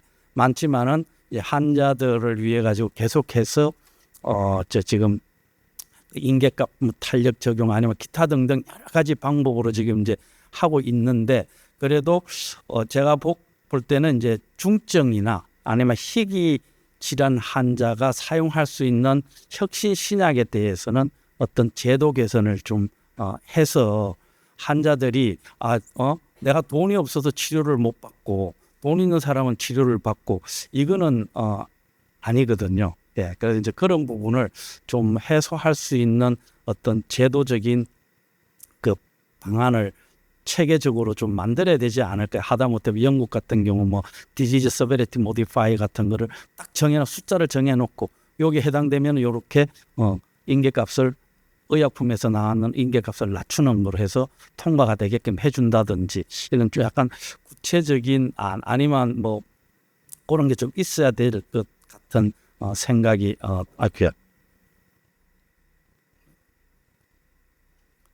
듭니다. 그래서 이 환자들이나 아니면은 여기 지금 관련되는 이제 제약회사, 그다음에 정부, 모든 관련되시는 분들이 어떤 기준에 의해 가지고 이 그 평가를 받고 그다음에 사용할 수 있는 그런 그 제도가 좀 더 구체적인 제도가 만들어지면 좋지 않을까 하는 생각이 들고요. 그다음에 이제 이 펀드 이야기는 뭐 한 10년도 더 됐는데 계속 해왔는데 아직까지 우리나라는 이제 이 펀드 근데 최근에 오늘 국회의원님이 국회에서 이 이야기를 하는 이야기가 있는 것 같더라고요. 그래서 이제 이게 어차피 지금 우리나라는 건보 재정이 국민들한테 받는 돈이 정말 낮습니다. 낮은데 아마 제 이야기를 못 믿으시겠어요. 외국에 뭐 인터넷 서치하면 당장에 나옵니다. 뭐 아까 미국 빠르다 그랬지만은 미국 한번 들어가서 보시면은 건강보험료가 얼마나 비싼지 뭐 다른 유럽 나라에 그렇게 그래서 없는 재정에서 뭘 하려고 하면 힘이 드니까 이런 그 스페셜 펀드를 좀 만들어 가지고 해야 되는데 이 펀드를 만드는데 뭐 지금 기존에 있는 조세 이런 거를 뭐 사용해 주면 좋겠지만은 또 그쪽은 또 그쪽대로 쓸 돈이 써야 될 영역이 있을 거니까 뭐 잠시라도 좀 특별세 같은 뭐 근데 우리나라는 좀 이상하게 가는 게 원래 그 담배세하고 주세가 외국에서 많이 사용하는 그 펀드의 소스가 많습니다. 제가 미네소타 있었는데 그때 미네소타가 미국에서 애들한테 미국 처음으로 보험을 다 해준 거예요. 근데 그 돈이 그 두 군데서 나온 겁니다. 그래가지고 클린턴이 대통령이 될 때 야 이거 좋은 제도다 이래가지고 헬스케어 리폼한다 그럴 때 그 제도를 하려고 했는데 뭐 상원 하원에 이제 다른 이슈가 좀 있어가지고 이제 통과가 결국은 안 됐죠. 안 됐는데 그래서 이제 그런 그 뭐 어디에서 이제 그 돈을 할지는 모르겠지만은 이런 거는 이제 아마 그 국회나 정부 쪽에서 고민을 하면은 국민들한테 부담을 많이 안 주고 어차피 막 뭐 쉽게 쓸 수 있는 유형비 비슷하게 쓸 수 있는 데서 조금 더 모으면은 많은 사람들이 환자들이 혜택을 있지 않을까 하는 생각이 듭니다. 그다음에 이제 우리나라가 지금 이제 리얼월드 데이터, 실제 데이터를 이용해서 할 수 있는 어떤 제도가 좀 되면은 이게 좋은데 그러면은 이제 선등재 후평가가 되긴 되는데 우리나라는 여러분들 아실는지 모르겠지만 AI 말은 많이 합니다. 근데 여기 계시는 분들 중에 우리나라가 AI를 얼마나 빠른 속도로 할 수 있을지 저는 고민을 한번 해보셔야 돼요. 왜냐하면은 외국은 그 AI 뭐 하고 하는 게 전부 다 데이터베이스가 있어야 되거든요. 외국은 데이터베이스 쉽게 다 사용할 수 있습니다. 저도 제가 외국에서 한 20-30년 교수를 하다 들어왔는데 미국에 그 까다롭다고 해도 보험 데이터 종류별로 다 제가 해가지고 구입해가지고 제가 구입한 이제 구입해서 분석하고 거기에서 정책 제안도 하고 뭐 FDA에 허가 내는 데서 내보내고 뭐 이걸 다 했거든요. 근데 우리나라는 개인정보법이 너무 까다롭습니다. 그래서 정보의 인테그레이션을 이게 묶어야 되는데 묶을 수 있는 게 과연 언제 가능할지 그게 해결이 돼야지 우리나라가 AI도 어떻게 할 수 있을 것 같습니다. 그건 제 생각이지만은 아마 여기에 AI 전문가들도 계실 텐데 아마 저보다 그 분야에서는 더 고민이 많으시겠죠. 그래서 제가 발표하는 내용은 여기까지로 하겠습니다. 그래서 우리가 이제 그 가치 기반 약가 하고 이제 환자 접근성 이거 참 좋은 말입니다. 그런데 문제는 돈이 어디 있느냐. 정부 입장에서는 돈이 있어야 되잖아요. 그래서 이제 재정적인 것을 어떻게 할지 밸런스를 맞춰야 되기 때문에 결국은 이 가치 기반 약가나 환자 접근성을 올리기 위해서는 정부에서 다른 어떤 소스의 재정을 가지고 와야지 현재 있는 재정 가지고 그 안에서 뭐 하려 그래도 한계가 있을 것 같습니다. 이상입니다. 감사합니다. 네, 교수님 좋은 말씀, 좋은 강연 감사드리고요. 간단하게 좀 시간이 지나지만 한 가지 조금 그 아이스 값이 그러니까 굉장히 그 산출 공식이 있는 걸로 알고 있는데 사실 일반인들이 그것까지 뭐 이렇게 알 필요는 없겠지만 좀 이게 어떻게 해서 만들어졌다. 그 어떤 약품이 있으면은 그거의 아이스 값은 뭐 이러이러한 게 가중이 돼서 이렇게 나왔다라는 거를 좀 이렇게 공개하는 거 이런 거는 좀 이렇게 지금 공개가 되고 있나요? 아니면은 공개를 하면 약값이 나와. 약값이 그 실제 실제 그 약품에 약값이 나오기 때문에 아이스 값이 공개는 안 되는데 이제 지금 아까 제가 발표했는 그런 내용들은 우리나라도 뭐 심평원에서 이제 그 약은 뭔지는 다 가리고 레인지는 발표하지 않습니까? 이제 그렇게 발표되는 내용들을 이제 모은 게 아까 제가 테이블로 보여주는 그런 값이고 어떤 특정 약에 대해서는 공개할 수가 없습니다. 여기는 하는 순간 가격이 다 드러납니다. 말씀 감사합니다. 뭐 이제 이전에 여러 전문가분들 발표를 통해서 뭐 그 담도암이라든지 여러 중증 암 질환의 현실 치료의 현실을 알 수 있었고 또 우리 수 교수님이 아마 우리 현 정부와 또 차기 정부가 참조할 만한 그런 아이스 값이나 뭐 이런 탄력 적용에 대한 또 치료 접근성 강화를 위한 여러 정책들 해외에 앞서서 하고 있는 해외 여러 나라들의 정책을 좀 충분히 말씀해 주셔서 참조가 되지 않을까 하는 생각을 해봅니다. 1부는 여기서 마치고요. 2부 토론으로 이어지겠습니다. 감사합니다. 네. 오늘 포럼에서 인사말을 통해서 아까 오늘 포럼의 취지를 설명드렸고요. 이런 포럼에서 제가 하는 얘기가 있는데 우리 이 의학바이오기자협회는 의료계와 정부 그리고 제약산업을 아우르는 소통의 창구 역할을 하는 곳입니다. 각 언론사마다 의학 전문 또는 의학 담당 그다음에 바이오 담당 기자들이 있고요. 그 기자들이 우리 협회 소속 회원으로 활동 중입니다. 그래서 이런 포럼을 통해서 기자들이 공부도 하고 또 실제로 환자들의 목소리 그리고 정부의 목소리, 산업계의 목소리를 들으면서 각 분야에 도움이 되는 그런 기사들을 쓰는데 일조를 하고 있습니다. 자, 오늘 지금 이제 토론을 시작을 하겠는데요. 지금 시간이 3시 22분인데 원래는 3시 50분까지 토론이 예정이 돼 있었는데 약 10여 분이 늦어진 관계로 약 4시까지 토론을 진행하는 걸로 잠정적으로 계획을 잡고서 토론을 시작하도록 하겠습니다. 앞에 뭐 발표자분들이 많은 부분을 말씀을 해주셔서 토론에서도 그에 크게 벗어나지 않는 내용들이 주로 얘기가 나오지 않을까 이렇게 생각이 됩니다. 그래서 좌장으로서 제가 이제 부탁을 드리는 거는 이 신약의 접근성이라고 하는 부분에 대해서 여기 계신 어느 누구도 그 부분에 대해서 마다하는 분은 없을 거라고 생각해요. 다만 이제 여러 가지 방법론적으로 과연 그런 환자들의 신약 접근성을 어떻게 높일 것이냐, 실질적인 부분에 좀 그 주안에서 말씀을 토론자분들께서 해주셨으면 하는 바람입니다. 자, 우선 먼저 오늘 그 설문조사 결과를 두 단체에서 이제 주도해서 발표를 해주셨는데 아까 사실 발표에 실제 환우의 입장, 환우의 목소리가 들어가 있었거든요. 그 중에서도 간환우협회 민경은 회장님의 말씀을 한번 먼저 들어보도록 하겠습니다.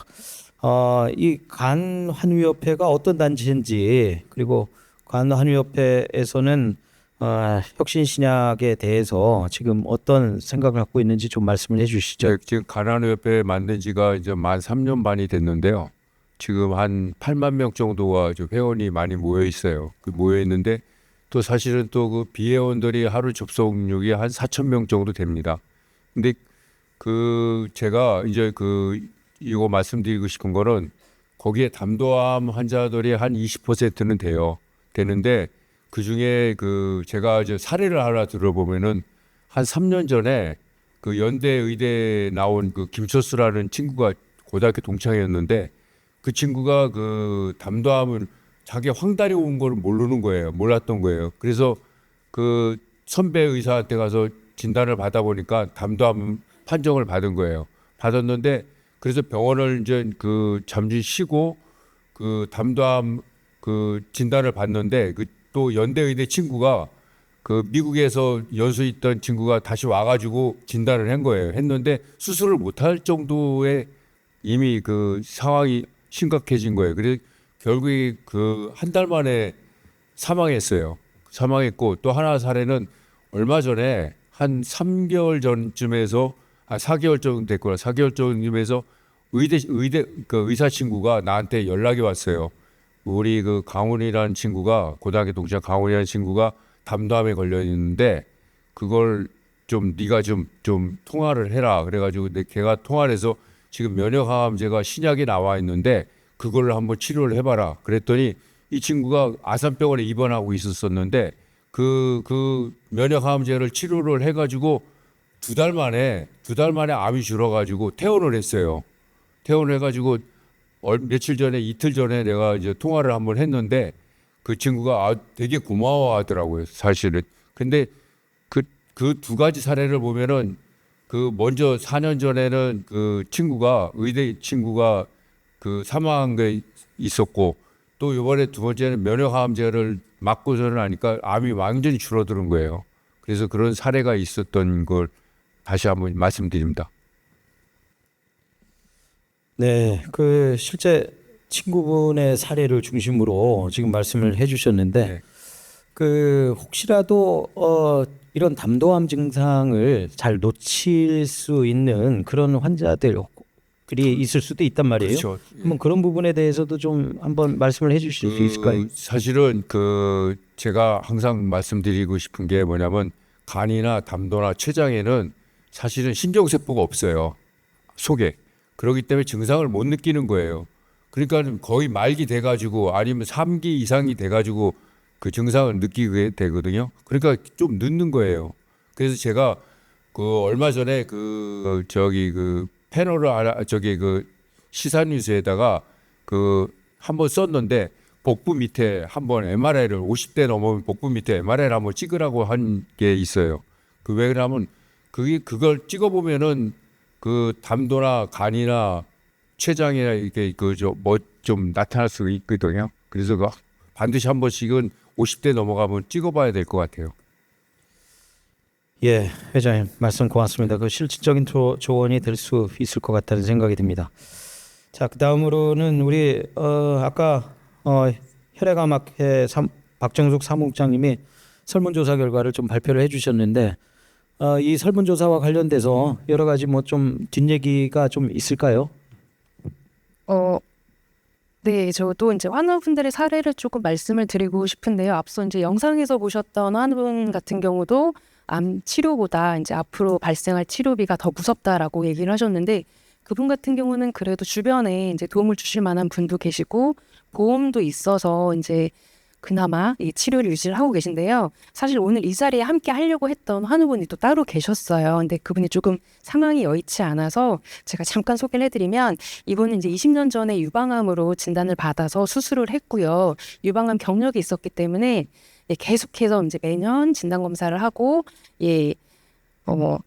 관리를 했는데, 그럼에도 이제 2023년에 간내 담도암으로 진단을 받으셨습니다. 근데 진단 당시에 임파선으로 전이가 되어 있었고, 그리고 이제 수술하고 항암 치료하고 방사선까지 다 하셨어요.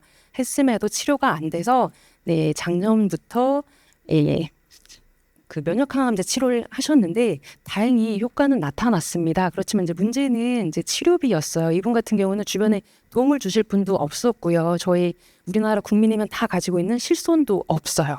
실손이 없다 보니까 거기다가 신용 등급도 낮아서 카드 2개를 이제 돌려가면서 그렇게 쓰고 계셨어요. 그래서 그분이 이제 편지로 주셨던 말씀 중에, 금년에는 이제 아름다운 벚꽃을 볼 수 있어서 너무 다행인데 앞으로 몇 번이나 더 볼 수 있을지 알 수 없어서 미래가 불안하다. 그리고 금전적으로 너무 부담이 된다.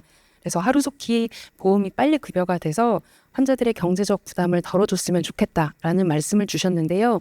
관련해서 저희가 이 담도암을 잘 모르는 분들이 많이 계시기 때문에 어제부터 캠페인을 시작을 했습니다. 담도암 명명백백 캠페인이라는 그런 이름으로 진행을 하고 있는데요. 거기에도 이제 그 어머님을 20년 전에 담도암으로 떠나보냈던 김규리 배우의 이야기도 나오고요. 현재 담도암으로 치료 중인 환우분들의 이야기가 좀 담겨 있습니다. 그래서 좀 관심을 가져주시면 좋을 것 같고요.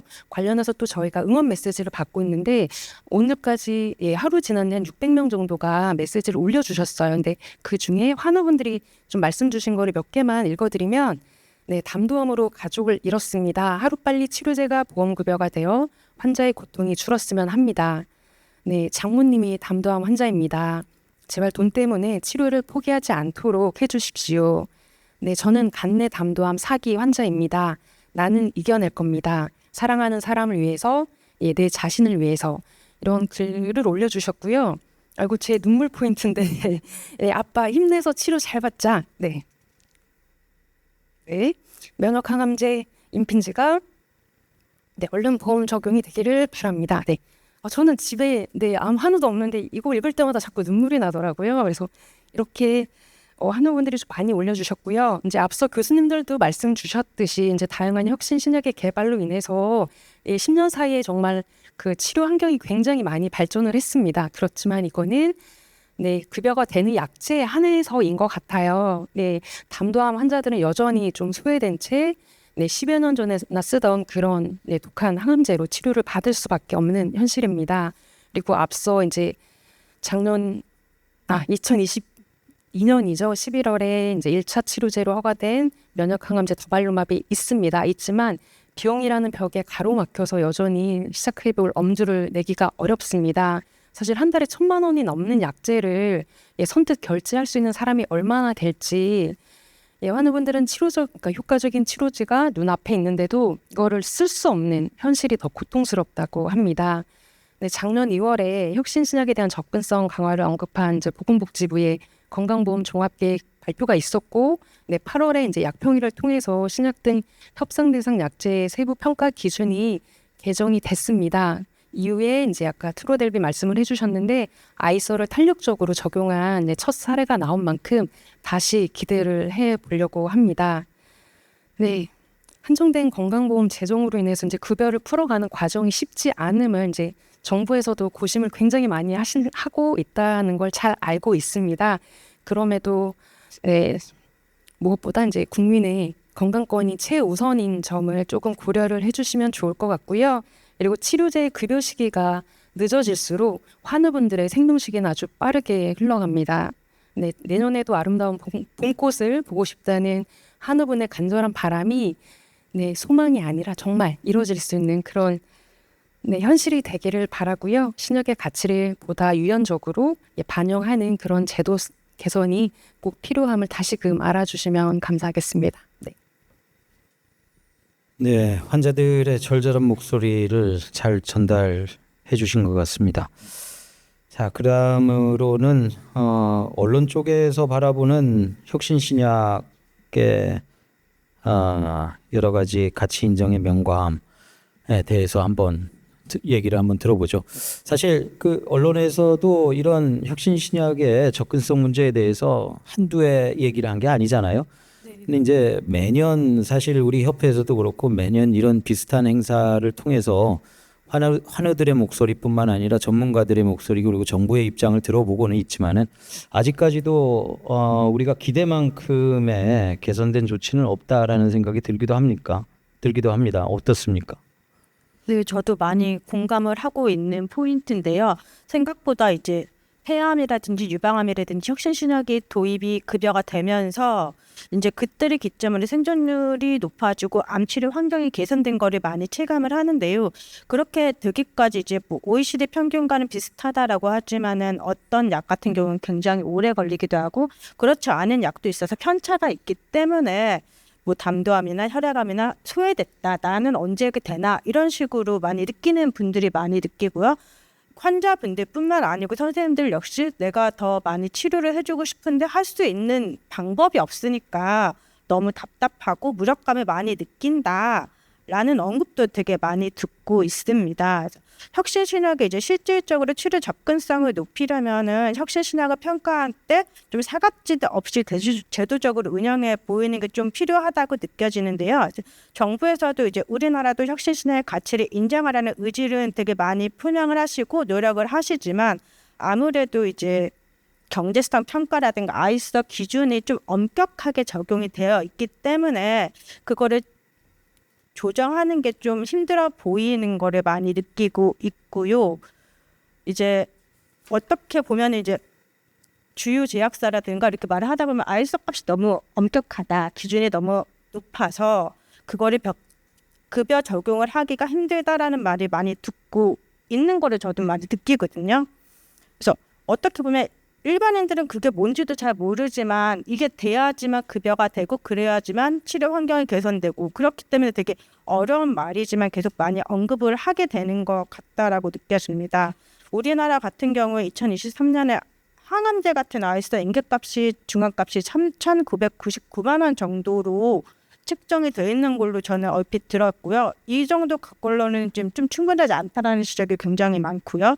기존에는 이제 치료비가 낮을수록 비용 효과성을 입증하기 어렵고 생존 기간을 유의미하게 연장한 치료제일수록 구조적으로 아이스가 불리하게 산정된다는 문제가 많이 나오더라고요. 그래서 결국 생존율 개선을 입증한 혁신신약일수록 경제성 평가에서는 좀 불이익을 받게 된다라는 말도 되게 많이 들었습니다. 예컨대 이제 담도암처럼 급여 혁신 하향제 옵션이 전무한 그런 약 같은 경우에는 아이스 기준을 등재하기 위해서 논의 기간이 길어지고 그만큼 환자가 체감하는 고통 속에 체감하는 기간이 길어지니까 나는 되게 소외된다 이런 생각을 많이 하게 될 것 같고요. 오늘 발표된 설문조사나 환자 사례에서도 치료비 부담을 굉장히 크게 느끼고 있는 것을 알 수가 있습니다. 물론 이제 국가 혁신신약의 접근성을 높이기 위한 것이 한국만의 문제는 아닌 걸로 알고 있고요. 서 교수님께서도 발표하셨지만 해외에서도 혁신신약을 빠르게 제공하기 위해서 아이서를 좀 탄력적으로 적용하고 있는 걸로 알고 있습니다. 뭐 영국에서는 퀄리 기준이 0.982에서 보다 높은 1.2 가중치를 부여해서 급여를 승인했다고요. 캐나다나 프랑스, 영국에서도 이제 아이서 임계값을 명시하지 않거나 질환의 중증도에 따라 좀 유연하게 적용을 하는 걸로 들었습니다. 한국에서도 이런 내용을 좀 참고해가지고 아이스의 탄력적 적용을 할 필요가 있어 보입니다. 특히 담도암 같은 경우에는 우리나라 의료진이 주도적으로 임상 연구를 진행했고 전체 생존율이나 무진열 생존 기간 같은 임상적 유효성을 인정받아서 글로벌 표준 치료로 자리 잡았습니다.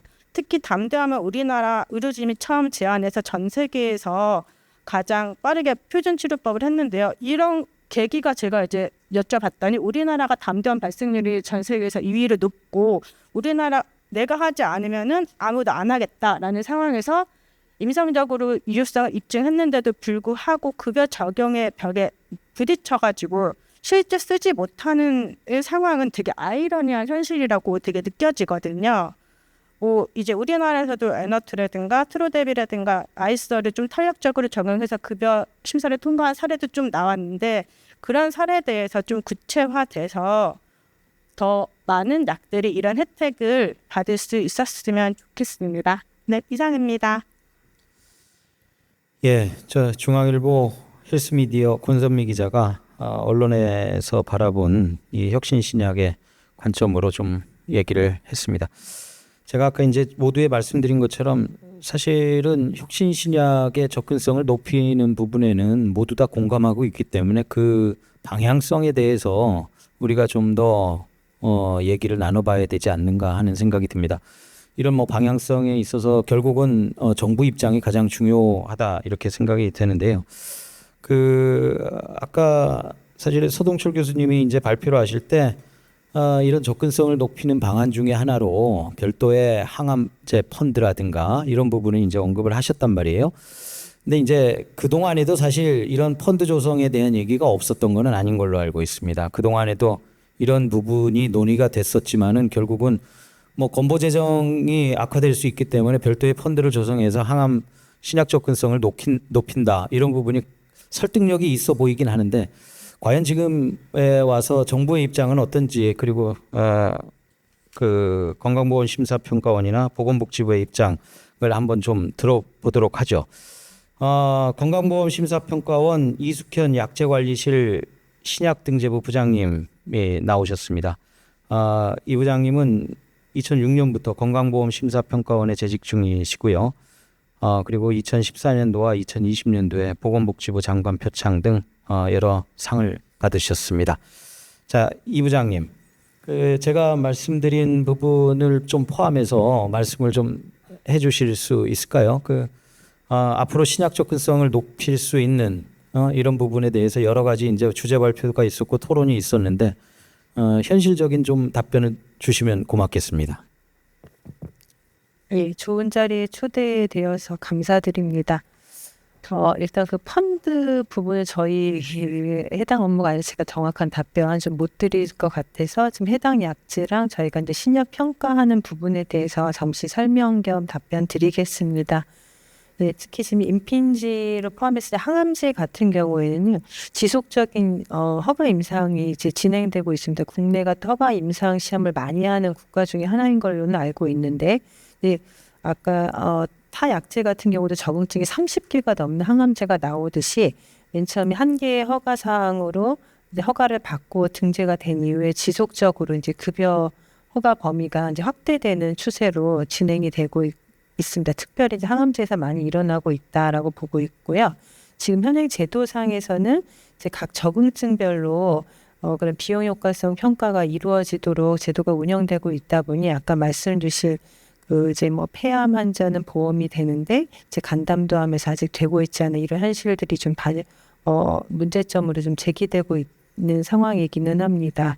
네, 현재 그 건강보험의 이제 보장 범위를 뜻하는 급여 범위는 항암제하고 비항암제가 별도로 구분돼서 운영되어 있고요. 임핀치 같은 경우에는 이제 항암제 심평원 공고 사항으로 그 급여 범위 공고되어 있고 지금 변경 여부에 대해서 지금 현재 평가 중인 상황입니다. 현재는 이제 병용하고 있는 두 개의 항암제는 급여로 이제 임핀지는 전액 본인 부담으로 투여가 되고 있어서 이제 환자들의 부담이 좀 가중되고 있다라는 말씀을 지속적으로 주신 걸로 보여지고요. 근데 적응증별로 이제 급여 범위를 확대할 때에는 이제 급여를 인정하는 투여 대상자를 먼저 선정하게 되고 그 부분은 지금 임핀지가 이제 심의가 끝난 상태이고요. 지금 현재 재정 영향과 비용에 대한 고려를 하고 있습니다. 현재 회사가 제출해 주신 비용에 대한 자료를 근간으로 해서 전문가 의견들을 반영한 위원회 심의가 현재 진행 중에 있습니다. 비용 효과성 평가가 원만히 진행되고 조속히 평가될 수 있도록 최선을 다하겠습니다. 향후에도 이제 지속적인 혁신 신앙에 대한 급여 등재 또 급여 확대 요구들은 꾸준히 제기되고 있는 상황이고요. 이제 항암제에서도 많은 패러다임의 변화가 있듯이 아까 면역 관련 질환들에서도 이제 다저공증 약제들이 계속적으로 급여 등재와 확대가 요구되어 있는 상황입니다. 재정 건전성을 유지하면서 치료제의 접근성을 향상시키자고 하는 요구가 끊임없는 상황에서 제도 개선 방향에 대해서 복지부와 함께 고민하면서 정책 개선으로까지 이어질 수 있도록 또 노력하겠습니다. 결정 신청되고 급여 확대 신청된 평가 품목에 대해서도 신속 검토가 이루어질 수 있도록 노력하겠습니다. 아이서 탄력 적용 대상도 이제 처음 적용 중에 있는데요. 이제 해당 품목이 있는 경우에 보장성 강화 차원에서 좀 긍정적인 방향의 검토가 계속 이루어질 수 있도록 노력하겠습니다. 감사합니다. 우리 이제 종합적으로 그러면은 한번 복지부의 입장을 한번 좀 들어보도록 하죠. 우리 김현숙 보건복지부 보험역제과 과장님이 나오셨는데요. 우리 김 과장님을 간략히 제가 먼저 소개를 좀 해드리겠습니다. 김 과장님은 국립정신건강센터 총무과장, 그리고 복지부 국제협력 담당관, 그리고 대통령 비서실 행정관, 그 다음에 정신건강관리과장 등을 두루 역임하셨습니다. 복지부에서 중요한 일을 그동안 많이 이제 하시고 보험약제과 과장으로 오셨는데요. 오늘 이제 토론에 나온 얘기를 종합적으로 그 김 과장님이 좀 백업을 해주시면 어떨까 싶습니다. 복지부에서 생각하는 그 혁신 신약의 환자 접근성 향상을 위한 앞으로의 방향성은 어떤지 그런 부분에 대해서 좀 말씀을 부탁드리겠습니다. 네, 소개 감사합니다. 이렇게 소개해 주셨듯이 제가 사실 보험약제과장으로 부임한 지 지금 3일 됐습니다. 물론 저도 이제 약학 전공을 했었고 또 뭐 소개해 주신 것처럼 뭐 복지부에서 우리 보건의료 정책이나 공공의료 정책이나 또 관련된 부서들의 근무를 많이 한 편이기 때문에 이렇게 전반적인 그 이제 정책의 의미나 이제 방향성이나 복지부에서 추진해 온 거는 잘 알고 있었고요. 더군다나 또 제가 또 전공이 약학이다 보니까 계속 관심을 가지고 있었고 오늘 말씀들 주신 주제는 정말 다른 어떤 주제보다도 굉장히 중요하다. 평소에도 그렇게 생각을 하고 있어서 제가 3일 됐지만 제도에 대한 여러 또 지금 히스토리나 외국에 대한 것도 좀 한꺼번에 배울 수 있는 기회다 싶어서 오게 되었고요. 기대대로 오늘 이제 여러 교수님들이나 또 환자분 사례 또 협회에서 말씀 주시는 것들도 굉장히 소중하게 도움이 되었습니다. 앞에 여러분들께서 말씀 주신 것처럼 맞습니다. 우리 보건복지부랑 심평원에서는 그 신약의 혁신 가치에 대한 반영을 최대한 하는 방향으로 이미 그 정책 방향을 잡고 있고 제도 개선이나 실제 적용해서도 최대한 하려고 노력을 계속 하고 있고요. 꾸준히 지금 실행을 하고 있습니다. 그래서 특히 또 중증 질환 오늘 그 사례 말씀 주신 담도암 같은 이제 중증 질환이나 이제 암 질환 포함해서 중증 질환에 대한 이제 치료제에 대해서 급여 적용을 통해서 보장성 강화하는 거는 굉장히 중요하고요. 오늘 환자분들 많이 말씀 주셨지만 우리 환자분들에 대한 치료 접근성을 높이고 또 약제에 있어서 환자들의 경제적 부담 완화하는 거는 굉장히 치료뿐만 아니라 나아가서 삶의 질에서도 굉장히 중요하다 이렇게 인식을 하고 있습니다. 그래서 특히 이제 신약의 혁신 가치를 반영하는 거에 있어서는 기존의 치료제가 대체제가 없다라든지 오랫동안 개발이 안 되었다든지 오랫동안 허가나 이제 급여 등재가 안 되었던 부분들이 굉장히 중요할 거고요. 그러면서 정말 유의미하게 임상적 개선이 있는 약제들에 대해서는 혁신 가치를 반영하는 노력이 굉장히 중요하다라고 이해를 하고 있습니다. 오늘 말씀들 많이 주셨던 그 경제성 평가에 있어서 아이서 스레시홀드를 이렇게 탄력적으로 유연하게 적용하는 거는 서 교수님께서 잘 해주셨다시피 이미 발표하고 이제 실제 또 적용되는 사례도 이제 나오고 있기 때문에 저희도 좀 보고 계속 그 적용을 잘 가져가야 되지 않을까 이제 생각을 하고 있고요. 이제 실무적으로는 이제 급여 증대 절차에 따라서 우리 이 부장님께서 설명드린 것처럼 학종위원회나 이제 뭐 모델링이나 분석이나 통해서 절차를 가져가고 있고 계속 가져가려고 하고 있습니다. 하지만 이제 또 제가 보건복지부 공무원이기 때문에 우리나라 이제 그 국민들 전체적으로 낀 그 관점에서 보면은 사실 고민점들이 많은 것이 사실입니다. 서 교수님도 말씀 주셨고 르키자님들도 말씀 주셨는데요. 몇 가지 말씀을 드리면 이제 말씀드렸듯이 임상적 개선 효과가 이제 가장 이제 중요한 가치라고 보고 있고요. 뭐 효과 대비 비용이라든지 또 보험 재정 문제라든지 여러 이제 그 약제나 여러 질환들에 대한 고려 사항들 또 제도적인 정합성이나 합리성 여러 가지 정말 어떻게 보면 좀 가치별로 충돌되는 것도 있고 우선적으로 해야 되는 것도 있고 또 우리가 계속 뭐 경제나 의료제도가 발전하고 있기 때문에 그런 것들도 충분히 이제 고려해서 글로벌 수준에 맞게 또 가야 되는 부분도 있을 거고요. 그래서 여러 가지들을 고려할 수밖에 없다라는 거를 같이 좀 이해를 하면 좋겠고요.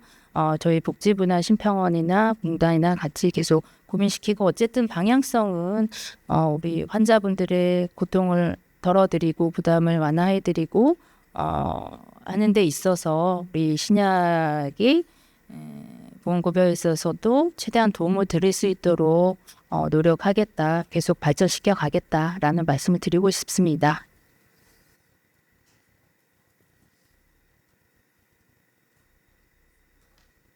네, 다 말씀하신 건가요? 예, 이상입니다. 아, 예. 우리 과장님께서 노력하겠다고 하시니까 박수 한번 쳐드리십시오. 예, 뭐 비단 뭐 복지부의 노력만으로 이 모든 환자들의 걱정이나 우려가 사라질 것은 아니겠죠. 이 사회 각 이해관계자 당사자들이 모두 다 좀 실질적으로 환자들을 위해서 어떤 역할을 해야 되나 실질적으로 도움될 수 있는 노력을 해야 되지 않나 이렇게 생각이 됩니다. 이게 좀 궁금한 게 또 하나 생겼는데 우리 전홍재 교수님한테 좀 여쭤봐야 될 것 같아요. 예. 이 임핀지 같은 경우에 이 국내에서 허가 전에 초기 임상이 국내에서 좀 이루어졌습니까? 네, 이 하기 전에 우리가 임상 시험은 할 때 1상에서 안전성을 확인하고 2상에서의 효과를 조금 더 확대해서 보고 정말 3상을 갈지 말지 3상은 수천억 이상의 돈이 드는 거기 때문에 근데 그 2상 연구부터를 이제 우리나라 연구자들이 주도를 해서 입증을 해서 그래서 다국적 제약회사에서 더 적극적으로 이제 3상을 지원해서 진행을 한 거고요. 그래서 2상부터 앞에 뭐 저희 우리나라 연구자들이 주도적으로 해서 이 3상이 이루어지게 된 겁니다. 아, 예. 사실은 뭐 이상부터도 뭐 상당히 적극적으로 우리나라 의료진이 참여했다고 볼 수도 있겠지만은 이제 제가 말씀드린 취지는 이제 좀 더 조기 임상, 연기에서부터 이런 임상에 국제적으로 좀 우리나라 의료진이 주도적으로 참여하는 게 중요하지 않겠나 하는 생각이 들어서요. 네, 너무 맞는 말씀이시고요. 사실 근데 저희한테 그렇게 기회가 많이 오질 않습니다. 이렇게 다국적 제약사들의 베이스를 둔 곳이 다 서구 유럽이나 미국이나 이런 곳에서 자기들 임상들을 많이 하거든요. 근데 보면 안타깝게도 미국이나 유럽에서 많지 않은 환자들을 가지고 있는데도 최고 이렇게 주도하는 PI는 사실은 그쪽이 되는 경우도 많고 그리고 다 그런 연구 수준이나 이런 것들을 믿는 것들도 이제는 한국이 많이 올라오긴 했는데 특히 이번 뭐 담도암 연구 같은 것들은 너무 좋게 잘 나왔기 때문에 이런 것들이 점점 확대되고 있는데 그 전까지만 해도 한국에 이런 주도권을 주거나 기회를 주거나 이런 것들이 많이 모자라긴 했습니다. 뭐 말씀 주신 일상 연구라든지 뭐 아니면 프리클리니컬이라고 하는 전임상 연구라든지 이런 것들 저희 사실은 꽤 많이 하고는 있고요. 근데 이제 다국적 제약사에서 약을 받아서 주도권을 한국인이 가지고 하고 이런 것들은 사실 정치력의 문제도 있고 뭐 영어와 관련된 문제들도 있고 이런 것들이 사실 우리나라에 기회가 많이 없었는데 이번 기회로 인해서 점차 확대되고 있는 건 분명해 보입니다. 역량을 많이 보여준 게 맞습니다. 네. 이게 사실 이제 신약의 가치를 인정받는다고 하는 게 그런 여러 가지가 톱니바퀴처럼 저는 맞물려 있다고 생각을 합니다. 좋은 혁신 신약을 개발해서 국내에서 그 가치를 인정받고 환자들의 접근성을 높이는 것도 중요하겠지만은 그런 다국적 제약사들의 신약 개발 과정에서 국내 연구자와 의료진들이 주도적으로 참여할 수 있는 조기에 참여할 수 있는 그런 기회를 만들어 나가는 것도 이런 그 혁신 신약의 가치를 인정받는데 빠져서는 안 되는 부분이라고 생각을 하고요. 자, 오늘 시간이 지금 아까 말씀드린 것처럼 지금 이제 4시가 됐습니다. 혹시라도 플로어에서 딱 한 분만 혹시 오늘 주제와 관련돼서 하실 말씀이 있으면은 제가 발언 기회를 드리도록 하겠습니다. 제가 셋을 세서 없으면 종료하겠습니다. 하나, 둘, 셋. 네. 그러면은 오늘 2025 혁신신약 가치 인정의 명과암 포럼을 모두 마치도록 하겠습니다. 한 가지 당부 말씀을 좀 드리자면은 우리 의학기자협회가 이런 행사를 통해서 여러 가지 목소리를 좀 담아내고 있는데 이런 행사 자체가 그냥 행사를 위한 그냥 얘기만 듣는 데 그쳐서는 안 될 거라고 늘 생각을 합니다. 오늘 행사가 실질적으로 환자들의 치료에 다가갈 수 있기를 바라면서 오늘 포럼 마치도록 하겠습니다. 오늘 발표자와 토론자분들 모두 청중 그리고 유튜브로 시청해 주신 시청자분들 모두 고생하셨습니다. 고맙습니다.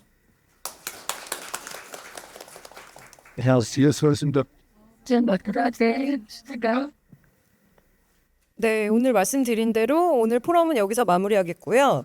한국의학바이오기자협회는 국민건강 증진을 목표로 하는 유익한 행사로 다시 인사드리겠습니다. 지금까지 사회 이재원이었습니다. 감사합니다.